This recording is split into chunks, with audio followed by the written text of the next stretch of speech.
Ready, 1368 now, 1368 now, set, ready! Fire up!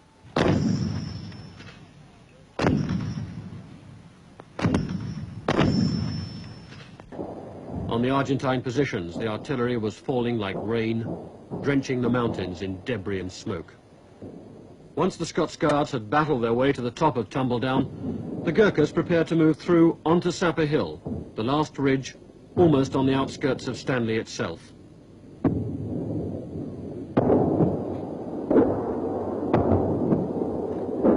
The helicopters, snuggling against the contours of the land, couldn't keep the ammunition coming fast enough.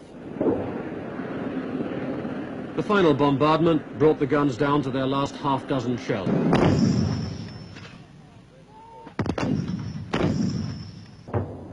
But short of ammunition or not, the British shells kept falling remorselessly until the Argentine line broke. An Argentine cameraman showed what it looked like on the receiving end.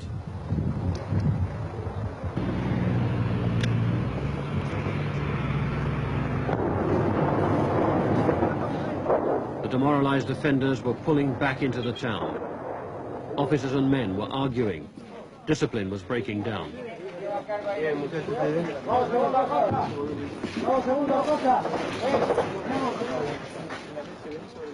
The British tactics were paying off. The appalling bombardment had been going on for weeks. The blockade, even partially enforced, had created a sense of isolation. The weather was turning nasty. There was nowhere else to retreat.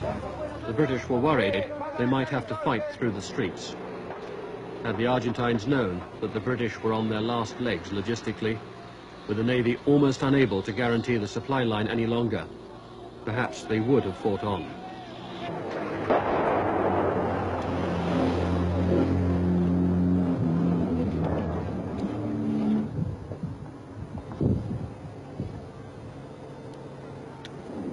Instead, suddenly it was all over. The guns fell silent. Negotiations will commence this evening. However, you're reminded that at the moment we still remain at war. We are still at war Argentina. with Argentina. And Cap, Charlie Alpha Papa, will continue to be furnished And we'll still have Cap. precautions against anything happening. Normal anti-air precautions. Argentina should be continued. 8-2, Roger, out. Negotiations will start tonight. Although there appears to be a ceasefire at the moment and the Argentinian forces in the Falklands have appeared to have surrendered, this does not necessarily mean that the forces in the mainland Argentine will necessarily stop fighting. Therefore, we will have normal CAP, that is air cover, combat air patrols, and we should take the normal precautions against being caught by surprise or whatever. There is a white flag flying over Stanley. Very marvellous. Ciao Hajasle, Marty Jansa, Cosine Foco, Objective Ma, Wa, Fugera, Now their major had to explain to some rather disappointed Gurkhas that their chance for fighting and regimental glory was over.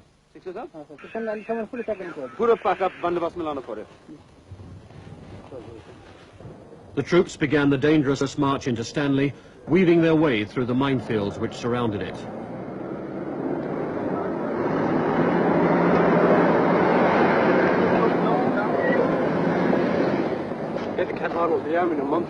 They followed carefully in the tracks of the engineers, the men who'd led every assault, showing the advanced troops the way through the minefields under fire.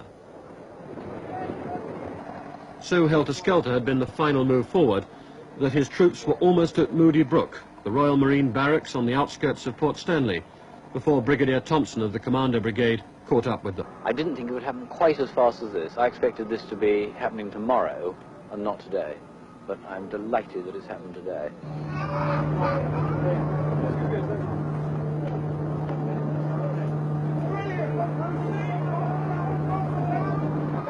The real enemy defeated, there was time for some regimental rivalry. on the race course. Hey, who's got up the battalion flag up on here, Dave? Who was the first to put up the flag? Two-para! I put it up again. Two-para the first in again? That's right, Yes, again. Two-para was first in. How much did you beat the others? 2.5 hours. So how long have you been here now? Since about 3 o'clock. 2 afternoon, 3 o'clock. What sort of opposition was there? Running opposition. Running. They ran away. So you just came straight in? That's right. And told to stop? That's right. How did We you- went into the town, put up the two-para flag, the Union Jack, and then was dragged back out by the Marines. Not feeling too good about that. What do you expect?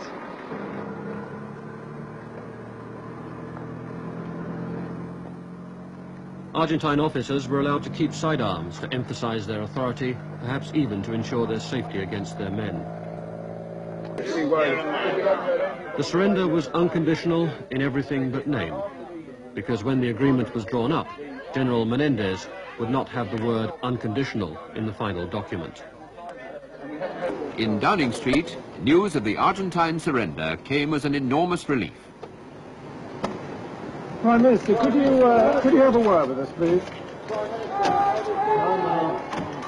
Mrs. Thatcher, just back from telling the Prime Commons, Minister, we have was a exuberant. microphone here.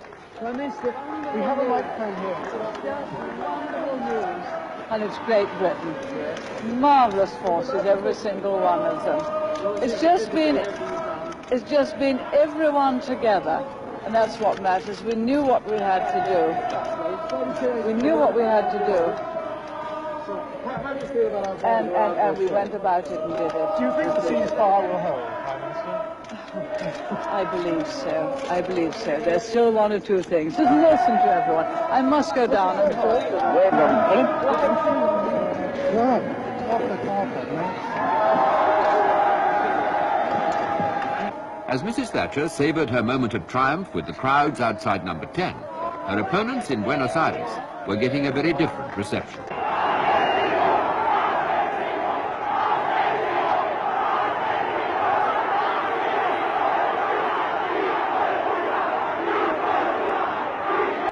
General Galtieri had intended to address the crowds from the balcony of the presidential palace.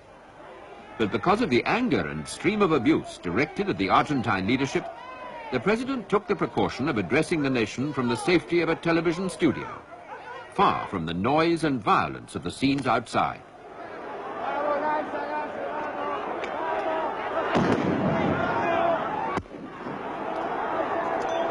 Right to the end, the Argentine people had been led to believe they were winning. It made the shock of defeat that much less bearable. 48 hours later, President Galtieri was president no more. The search for a successor was on.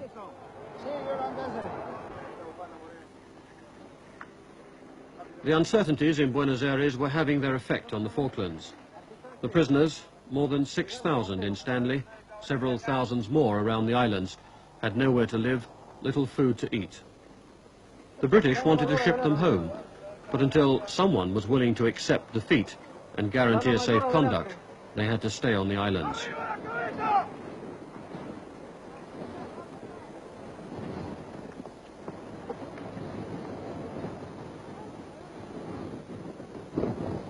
The prisoners were taken out to the squalor of the airfield and left amid the mud and debris to fend for themselves. Suddenly, the danger of men dying needlessly through exposure seemed very real. It was several days before Argentina was stable enough to strike a deal to bring them home. Despite the vigor and the confidence of the British troops, it was a close-run victory.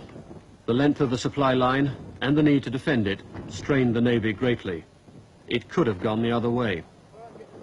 At the end, it was a case of whose nerve broke first. General Moore kept his, and kept to himself, any doubts about winning until the battle was over. One has one's moments of doubt, and I would have thought that all human beings have their moments of doubt. One has to have the strength of character to overcome these moments of doubt. What I did not ever doubt was the quality of the man, and that, happily, I was right about.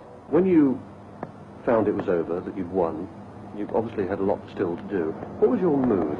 I think my mood was elation above everything else, that the whole thing was over, that we'd done the job we'd come here to do, that the sacrifices that had been made by a lot of young men, and as you know, in those final 3 days we had 173 casualties, had all been worthwhile, because the freedom of the Falkland Islanders to live the life they wanted, under the government they wanted, was restored, and that's what we come for. So it was a great sense of elation in that sense.